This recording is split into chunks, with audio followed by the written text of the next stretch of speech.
আসসালামু আলাইকুম। One sentence grammar ইংলিশে আপনাকে স্বাগতম। আজকের এই পর্বে আমরা একটা ইংরেজি বাক্যের ব্যাকরণ নিয়ে আলোচনা করব।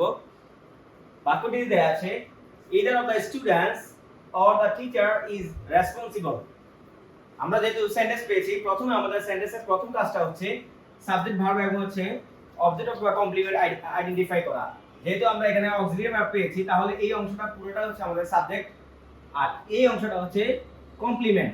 আর শেষে যেহেতু ফুল স্টপ আছে, আমরা জানি কোন সেন্টেন্সের মধ্যে একটা সাবজেক্ট আর একটা ভার্ব আর যদি ফুল স্টপ থাকে, তাহলে এটাকে আমরা বলি অ্যাসার্টিভ সেন্টেন্স।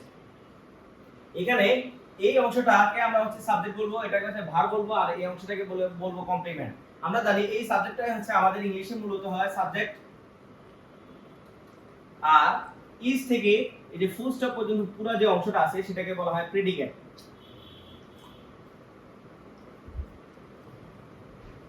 এখন আমরা এখানে যেহেতু একাধিক শব্দ পেয়েছি, এই পুরো শব্দটা যেহেতু আমাদের হচ্ছে সাবজেক্টের জায়গায় আছে, এটা হচ্ছে নাউন ফ্রেজ। ফ্রেজ যদি বুঝতে হয় তাহলে আমাদের প্রথমে একটা জিনিস আইডেন্টিফাই করতে হবে এখানে কি সাবজেক্ট আছে এবং হচ্ছে ফাইনাল ভার্ব আছে কিনা। যদি না থাকে তাহলে এটা হচ্ছে ফ্রেজ, আর যদি থাকে এটা হচ্ছে ক্লোজ। যেহেতু আমাদের এখানে সাবজেক্ট এবং ফাইনাল ভার্ব কিছুই নেই, এইজন্য এটা হচ্ছে ফ্রেজ, আর যদি থাকতো তাহলে এটা হতো ক্লোজ। এখন এটা পুরোটাই হচ্ছে আমাদের এই পুরো অংশটা হচ্ছে ভার্বের আগ পর্যন্ত পুরোটা হচ্ছে নাউন পি, অর্থাৎ মানে কি নাউন ফ্রেজ। এখন আমরা এখানে মূলত হচ্ছে এইদার পেয়েছি আর হচ্ছে অর পেয়েছি। এখন আমরা জানি এইদার অর নেইদার নট, এগুলা হচ্ছে not only but also or অথবা নর, এগুলা যদি আসে তাহলে এর আগে একটা সাবজেক্ট থাকে পরে একটা সাবজেক্ট থাকে, এগুলা বলে কোরিলেটিভ কনজাংশন। কোরিলেটিভ কনজাংশন মূলত হচ্ছে দুইটা শব্দকে একত্র করে, দুইটা ফ্রেজকে একত্র করে, দুইটা ক্লোজকে একত্র করে। এখন আমাদের এখানে মূলত হচ্ছে যে এখানে একটা সাবজেক্ট আছে, আমরা জানি এই সাবজেক্টটা, এটা হচ্ছে সাবজেক্ট নাম্বার 1, আর এখানে একটা সাবজেক্ট আছে, এটা হচ্ছে সাবজেক্ট নাম্বার 2।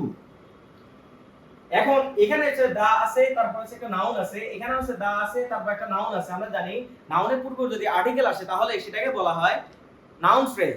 এর আগে অ্যাডজেক্টিভ যদি আসে তাও এটা নাউন ফ্রেজ হবে, যদি অ্যাডভার্ব আসে তাও এটা নাউন ফ্রেজ হবে।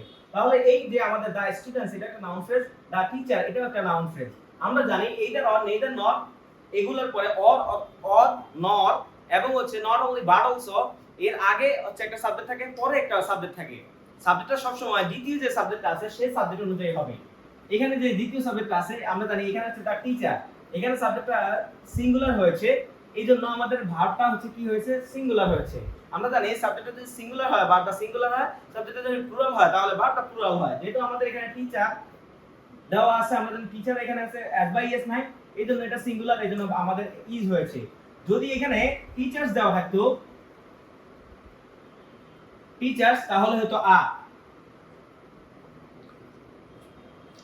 এর পরবর্তীতে আমাদের দেওয়া আছে ইজ। আমরা জানি এম ইজ আর, অর্থাৎ যদি কোনো অক্সিলিয়ারি ভার্বের ব্যবহার হচ্ছে সেন্টেন্সের মধ্যে দুইটা, এটা অক্সিলিয়ারি ভার্ব হিসেবে আসতে পারে যদি এর পরবর্তীতে মেইন ভার্ব হিসেবে থাকে, মেইন ভার্ব থাকে। আর যদি এটা শুধু অক্সিলিয়ারি ভার্ব যখন মেইন ভার্ব হিসেবে ব্যবহার হবে, তখন এই অক্সিলিয়ারি ভার্বটাকে আমরা কি বলবো, লিঙ্কিং ভার্ব। আর লিঙ্কিং ভার্বের পরবর্তীতে যদি একটা শব্দ আসে সেটা অবশ্যই কি হবে, অ্যাডজেক্টিভ হবে। যদি দুইটা শব্দ আসে সেটা একটা অ্যাডজেক্টিভ হবে, এর আগে অ্যাডভার্ব হবে। যেহেতু লিঙ্কিং ভার্ব আমাদের সাবজেক্ট হয়েছে, তাহলে আমরা জানি এটা পরবর্তী যেটা আসছে সেটা হচ্ছে কমপ্লিমেন্ট। কমপ্লিমেন্টটা হচ্ছে দুই ভাবে হতে পারে, একটা হচ্ছে সাবজেক্ট কমপ্লিমেন্ট, একটা হচ্ছে অবজেক্ট কমপ্লিমেন্ট। আমরা জানি যদি অক্সিলিয়ারি ভার্ব লিঙ্কিং ভার্ব হিসেবে আসে তাহলে এটা অবশ্যই কি হবে, এটা অবশ্যই এর পরবর্তীতে যেই কমপ্লিমেন্টটা আসবে সেটা অবশ্যই সাবজেক্ট কমপ্লিমেন্ট আসবে। আর যদি ফ্যাক্টিটিভ ভার্ব এবং হচ্ছে প্রিপজিশনের পরবর্তীতে যদি আমার কমপ্লিমেন্ট আসে তাহলে এটাকে বলা হবে অবজেক্ট কমপ্লিমেন্ট। এখন এখানে পুরো অংশটা হচ্ছে আমাদের সাবজেক্ট, এই অংশটা হচ্ছে ভার্ব, আর এটা হচ্ছে কমপ্লিমেন্ট। এই কমপ্লিমেন্টটা অবশ্যই হবে কি অ্যাডজেক্টিভ, কারণ আমরা জানি কমপ্লিমেন্টের লিঙ্কিং ভার্বের পরবর্তীতে যদি একটা শব্দ থাকে তাহলে এটা অবশ্যই হবে কি অ্যাডজেক্টিভ। এই সেন্টেন্সটি হচ্ছে একটা অ্যাসার্টিভ সেন্টেন্স এবং এটা হচ্ছে কি either the students or the teacher is responsible। এই শব্দটির এই বাক্যটির অর্থ হবে হয় ছাত্ররা দায়ী, নয় শিক্ষক দায়ী। যদি আপনাদের এই ভিডিওগুলো পছন্দ হয় তাহলে লাইক করবেন, কমেন্ট করবেন এবং হচ্ছে শেয়ার করবেন।